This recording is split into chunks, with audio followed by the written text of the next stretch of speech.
Do not watch this video if you are religiously biased. If you believe in a religion, that means you're biased. Unless you're able to tolerate critiques, not of your religion or your belief, but the way people mishandle it. And this is very important. This is like a scientist having to explain to other scientists, just because I'm critiquing the guy over here who discovered a new way to make rubber, doesn't mean I'm critiquing you. You notice how that sounds really strange? Like scientists never do that, because that's not how science works. Unfortunately, this is how belief works. If someone else believes something even marginally similar to me, I'm supposed to get offended if someone explains to them that they're simply wrong. If you take the tact that anybody like me must be my ally and I must defend them, that's fine. But if you take it personally to where you can't let go and become a savage animal that won't stop chewing on someone's kneecaps, it's your problem. I'm not going to be talking about the opinion given in a YouTube video. I'm going to be just doing what I posted under it. A totally not pushing a religion person, the Bible chick, starting in 2017, Taylor Alesia, spends an 18-minute long video to claim movies push a religion. Remember that. But won't name it in the description of the title because 18 minutes gets her more money. I don't care if she monetizes it. It's about dragging it out. Taylor Alesia, aka the Bible chick, claims movies push a religion. Now we're going to cover a couple of things here. No. A large number of movies can be claimed to be pushing a philosophy or a way of viewing the world or any number of variations like that. They're not all the same thing. But the thing is that this is a trope in religion that everybody I disagree with is my enemy because, and then you have to invent reasons for it. This is a mean world syndrome thing. Anybody outside of the religion, including people in other religions, can point, laugh, and say the same thing. But nobody will say that about them. So I'm going to do this based on the presumption a lot of people do that science is somehow a religion. Because in some ways you can make that argument about a philosophy, like Buddhism is considered more of a philosophy. But let's get to it. Let's say we're going to claim science as a religion and people freak out over it. And someone claims that gravity doesn't work in space or rockets won't work in space, and you're just getting Trump derangement syndrome because you're obviously, let's do the stereotype, all scientists are liberals and blah, blah, blah, because they're outside of a narrow group in the United States that are hyper-conservatives, that believe in absolutism in many, many ways that don't apply and refuse to ignore, refuse to pay attention to or ignore absolutisms that are real. Like that the majority of people on this planet don't follow your damn religion. Period. The majority of people on this planet do not obey your religion. The majority of people on this planet are also not against you. They just don't give a shit. These are truisms and facts that are not accepted. And very importantly, you have to create a mean world syndrome if you're going to convince people to follow your belief system sometimes, because no one will voluntarily do it. If you didn't scare somebody into joining a religion and they don't join it, that means that religion is not attracting people. It's causing, some people are causing them to be repulsed by the world. How can you be a moral person without God? How can you be a moral person while following what you claim to be the Word of God when you've never read the fucking Bible, when you've never looked into it, when you've never critiqued your own belief system? The whole point of science, which I'm presuming that I'm going to be presenting myself as being slightly associated with, is about questioning every fucking thing you're told by double-checking it. Real science, or more accurately, reality, can be subjected to test after test after test, and you will find defects in those test results, but by and large, consistency does reign. I mean, the universe is extremely complicated. You're going to get aberrations and weirdnesses and high strangeness, as some people call it, all the damn time. But under conditions where you make sure that you're not letting random crap screw up your experiment, it comes out the same way each time. You take the certain amount of oxygen and hydrogen, combine them into a container, preferably a strong one and very small, and hit it with a jolt of electricity, a spark. It'll produce a water droplet, because it combines them back together and make water. And if you get the ratio just slightly wrong, it'll produce other things that are made from hydrogen and oxygen, and maybe from the lining of your container, let's say if it's made of glass or metal. But for the most part, it's going to be water. It's going to take a certain amount of wattage to pull them apart. You're going to have to taint the waters to separate them, to rip them asunder. But it comes out the same fucking way every time. Now, when it comes to weather phenomena, you start off with a set of initial conditions. If it comes out the same way twice in a row, I'd worry, because that would be an indication you're in the matrix. It's an extremely unpredictable, chaotic universe. However, if you analyze it over many weeks or months or years, yeah, you do get consistency. Now let's talk about religion. Christians. Those are rules you have to follow to be good Christians in your belief system, in your religion. You are not supposed to tell anybody else to do it. Yeah, but do you want Muslims dictating laws? Yes or no?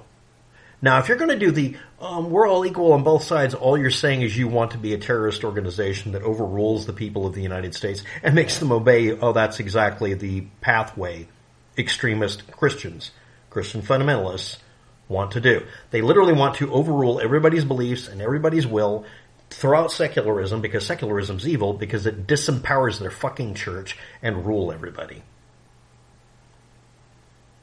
And you might understand that, yes, it is both sides. Both sides lie about everything. No, none of you read the Bible unless you read the whole fucking thing. I went through a period of time where I studied it. And every other iteration of it, because there's more than one copy of it, with all the different iterations of it. And every ruler that's ever existed through time alters the Bible with the consent of whichever church they have the purse strings on, or they have the other strings on the leader. And it's gone through a bunch of game of telephone. And it still doesn't say the crap you think it does. Well, you have to be intuitive or whatever. No, you don't. You have to be able to read. And that's the next thing. 90% of what people espouse are based on people not reading the Bible when they can read, and keeping them illiterate so they can't. Want to prove me wrong? Force secularism to be how you learn how to read. Force everybody to learn how to read, to be literate. I dare you to compel every part of society to have a 100% literacy rate by funding the school system instead of seemingly always wanting to defund it. Well, I don't care what you want in a narrow religion that is not the majority of the people in the world or in the country, you do not have the right to dictate to the rest of us. No, I don't care if you can get a virtual majority, 30%, like your religion and unfortunately your political party has. We don't have plurality. We do not have consensus. We have a small group of people, less than 30% of the population, trying to rule the other. And I'm supposed to listen to and watch this crap. So let's get back to the Bible chick. Totally not pushing a religion. I'm a Christian, I don't push a religion. Is it literally you make your entire personality about it or not? I've known people who only passingly mention they're Christians, simply because it's the religion they follow and they use it as a guide to keep themselves on the straight and narrow. Okay, I never know about it until I've known them for a year or two. It's not like they're secretive about it. It's just it's not something they just spout out. I'm technically a positive atheist, meaning I've come to a conclusion that I am stating positively that there isn't a God. And it's a complicated set of reasons and a complicated explanation, but it doesn't matter for this video. But there it is. But is that my entire personality? No, lately it's playing a video game called Rust and getting people riled up by proving the Earth isn't flat and that shit actually does fly in space by having rockets work. And if you make it your entire personality that you're going to say the Earth is flat and then you find out it isn't, then maybe stop bullshitting about it and go away.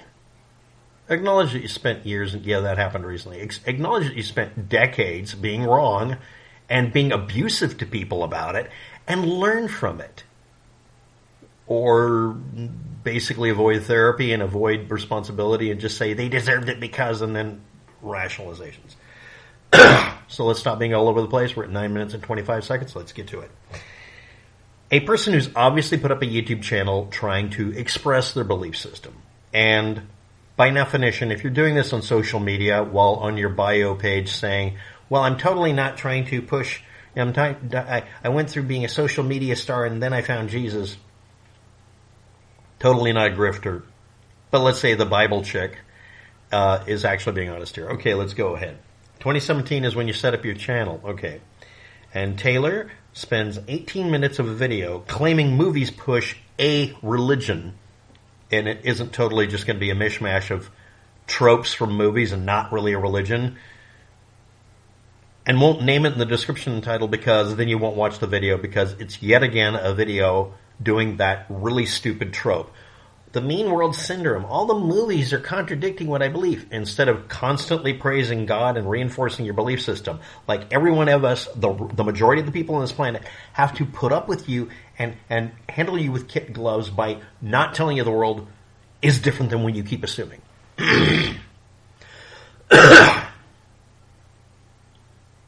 Okay, now the next thing.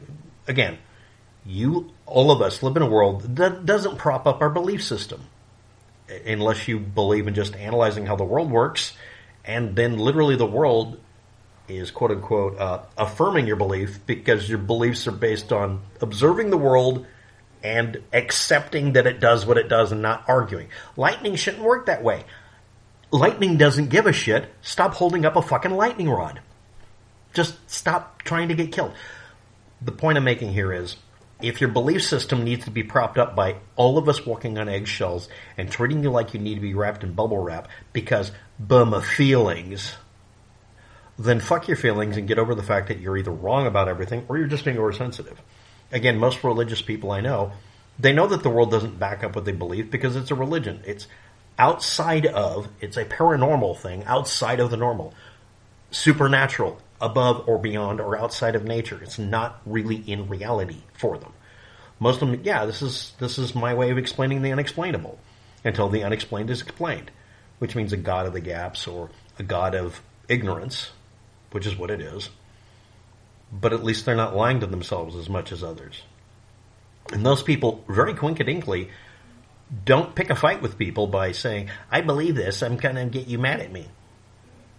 Yes, the putting up a YouTube channel to troll everybody out there who will correct someone on movies and tropes and get everything wrong, even in the comment section where people are Christians and want to believe this person, instead of going at our tooth and nail like I am in this video by saying you don't know what you're doing when you analyze a movie, or you obviously know what you're doing and you're trolling trying to get more views. So anyway, it had 5,463 comments, I'd counted. No, I'm kidding. It's just right there at the synopsis. And it has almost 500,000 views. It's 416,000 views. And it was done January 6th of 2025. So now you know what the video is about. It's about page views. This is a person who does social media. The Bible chick is just trying to get views and be e-famous. In an 18-minute and 17-second video that I won't watch unless this person does the following. The title is, Most Movies Push This Religion and You Probably Never Noticed. First of all, stop using AND. Put an ampersand like we all do. We've got to save bytes here. Bit recycler could be exploding. Next, most movies push, and then name the religion, and you probably never noticed. Or, you probably never noticed most movies push such and such. Name the religion in the title and in the description, instead of your blanket ad where you say, go to my webpage and go to my Instagram and TikTok and my website and get my t-shirt that says God loves you and Jesus saves, but Buddha invests. Prove to us you're not just a grifter by not being a grifter anymore. Change every one of the titles for all of your videos to spoil the point of watching the video and prove to us you're not going to do the YouTube algorithm. Now, here's your homework assignment for all of you, who watch Fight Club. I'm going to leave a link to the video. It'll be chopped where it just says youtube.com instead of the rest of it at the beginning, because YouTube will flag me now for leaving a link to another video on YouTube. Fine, you got it. All you have to do is go watch the video if you want to trudge through it and below me in the comment section. What is the named religion, or was it actually not a religion? And the reason I'm guessing at that is every movie trope I've seen points in so many fucked up directions that they don't even have a meaning to them. Even movies like The Matrix, which claim and explicitly state that they're about a certain thing, have pointers going in hundreds of directions at once. Because it's a movie. It's not an object lesson. It's not trying to teach you anything. At least not really. Oh, and by the way, the point of the movie The Matrix was that the battery or power system we represented was computing power. We are the subprocessors. We carry around the matrix within us, a little bit at a time, so it can't be torn down. Thanks for watching. Have a good day. Good luck with that.